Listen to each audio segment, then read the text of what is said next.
In June of 2008, the MTW team started work here in La Ceiba, Honduras, and they arrived not knowing really where they were going to work exactly or what ministry was going to take place. In a short time, they discovered that a community called Armenio Bonito was where they would start their first ministry. Armenio Bonito is a very typical, very poor community on the outskirts of La Ceiba, Honduras. After spending several years in the community, they discovered that some of the major needs of Armenio Bonito was obviously a lack of grace-centered gospel. There was a big need for providing for the medical and mercy needs of the community, and there was a major gap in the needs for education. So a 2-acre piece of property was purchased in the center of Armenio Bonito.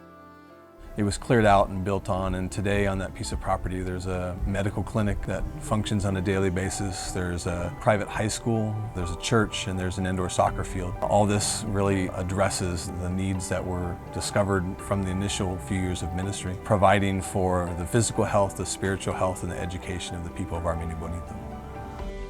Oftentimes when it comes to church planting, it doesn't really matter where it is in the world. What usually occurs is the church is raised up from the community, and then the church begins to address the physical and emotional needs of the people of that community. In Honduras, the team did it a little bit backwards, really discovered what the needs were in the community and then addressed those needs. Then after that, started working on the training of pastors and planting of churches. And then those mercy ministries that had been up and running for years before then slide in under the new church plants, and they're a part of the ministry of those new church plants.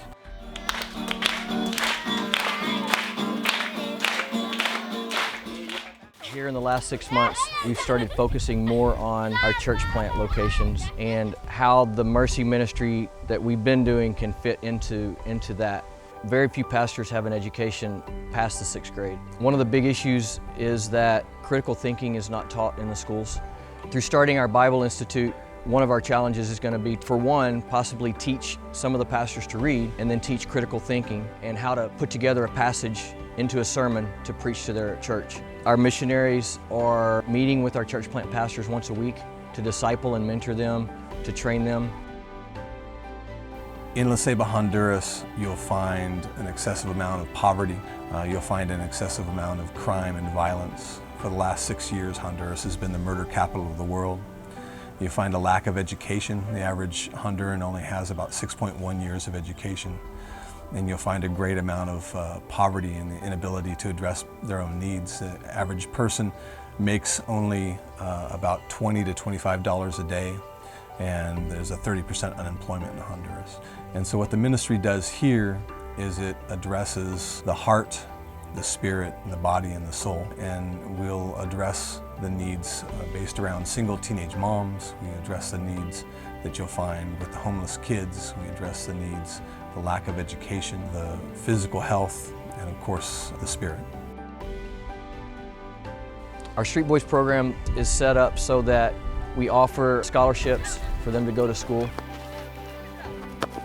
Puerta de Esperanza is our ministry for young teenage moms. The average age of pregnancy here for girls is 14, 15 years old. This home was set up so that we could have girls that have gotten pregnant and been kicked out of their home for various reasons. And so they come to the home to learn how to take care of their kids, to help them through school so that they can get an education, and then to help them get a trade once they leave the home.